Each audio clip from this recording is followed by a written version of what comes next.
צמה, צמה, צמה לך נפשי כמה, כמה, כמה לך בשרי. צמה, צמה, צמה לך נפשי כמה, כמה, כמה לך בשרי. צמה, צמה, צמה לך נפשי כמה, כמה, כמה לך בשרי.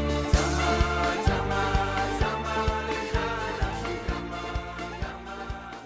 Hello everyone, we're up to the second in the series of walking to shul. And today I'd like to bring the point of view that says that it's only a mitzvah to walk to shul, to daven, or to walk to the Beis Medrash to hear a good Torah lecture, and not in any other mitzvah. Namely, if we take the Gemara that we started with last time, the Gemara in Sanhedrin, Daf Kuf Zayin Amud Aleph, it brings a machlokes between Rav and Rabbi Yochanan about walking to shul. Rav says you should have a shul close by because he doesn't hold from this whole thing. And Rabbi Yochanan said that there is something called schar psiot, something the Gemara infers and then says explicitly in Sota Daf Kaf Bet Amud Aleph, that Rabbi Yochanan praised the lady who did not go to shul with her son close by, but came to his Beis Medrash much further away. The two examples are shul and Beis Medrash. Indeed, Masechet Sofrim says that Atem nitzavim hayom kulchem l'shnei Hashem Elokechem, etc., etc. It's talking about coming to hear a Torah lecture, namely coming to hear, say, the king read the Torah during Hakel. And there, indeed, is an example where there is something called schar psiot, Torah or davening.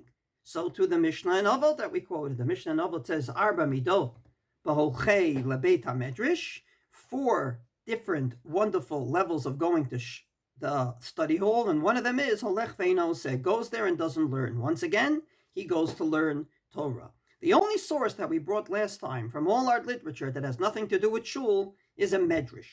And a medrash is a medrash, a beautiful story, but we don't necessarily learn halachos from a medrash. On the other hand, we did bring a medrash halacha in the Mechilta that talks about the fact that the Jewish people not only did the Korban Pesach, but vayelchu vayasu, they went and they did it, and the Mechilta says they got reward for going as well as doing the Korban Pesach. But outside of that source in a Medrash, the main sources in our Gemara, in our Mishnayos, even in Masechet Sofrim, talks about shul only, and that is the opinion of the Maharal. The Maharal Miprag says there is no schar psiot, no reward in walking to buy your boards for the sukkah, walking to give tzedakah, none. Only shul. Why? Because Hashem is in shul, and you're walking in order to greet God. So the walking to greet God has importance in and of itself. On the other hand, when you walk to give tzedakah, there's no importance in the walking. You're just walking there in order to do a mitzvah. Until you meet a poor person, that walking is useless. And if you don't meet a poor person, the walking becomes useless totally. Same thing with the lulav and esrog. You're going to buy a lulav and esrog until you get there and you bought it and you shook it. There's nothing. And let's say the store is closed. Not so with the shul. The shul is open. You're going there. You're going to greet God. And there and only then, says the Maharal Miprag, and I quote his words, Hashem yitbarach matzui bebeit hakneset ulefikach kasher holech lebeit hakneset unimshach el Hashem yitbarach liyolot vikut bo yitbarach. Walking in order to seek God in shul, to greet God in prayer, in and of itself has importance.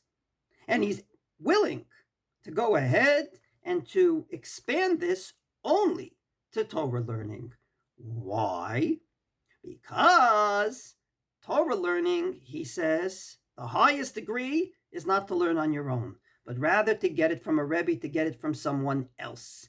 And therefore he says that when it comes to Torah learning, there's a big difference between learning at home and learning in the Beis Medrash. When you go to the Beis Medrash, as the Mishnah and Avot said, and you don't even learn there, well, the bottom line is, his intention is to get the Torah from someone else. I'm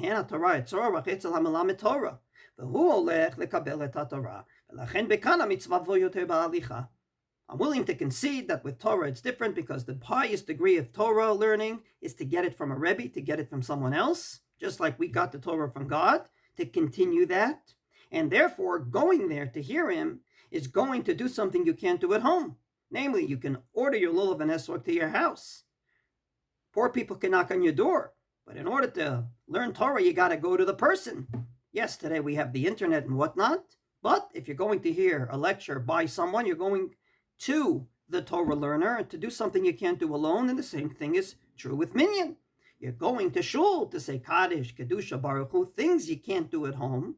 So the very essence of going there is in essence part of the mitzvah because you can't do it alone at home. So therefore, says the Maharal, this whole schar psiot thing, the whole mitzvah of getting reward for walking somewhere is limited only and solely to davening and to learning Torah. And then he adds the following more esoteric but very nice point of view philosophically. Kasher olech limod Torah osek b'mitzvah begufo uvesichlo ki hahalicha hu begufo v'halimud hu besichlo. Lo kein haolech la'asot mitzvah ki hakol al yedei gufo. When you shake a lulav, all you're doing is using your body. You're not using your mind. You can be a robot. When you learn Torah, you're using your mind to learn, and you're using your body to get there, to take the book off the shelf, or to get to the lecture. There, he will concede, there is something called schar psiot, getting reward for walking. Not so, he says, with other mitzvot. So to sum up, according to the Maharal, most of the sources, with one little exception, Mechilta, are talking about shul or learning Torah.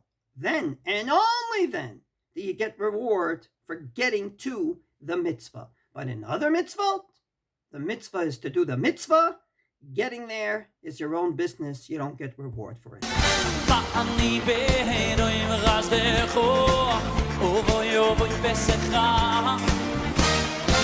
אשתחווה אליך קודשך, אוי אוי אוי אוי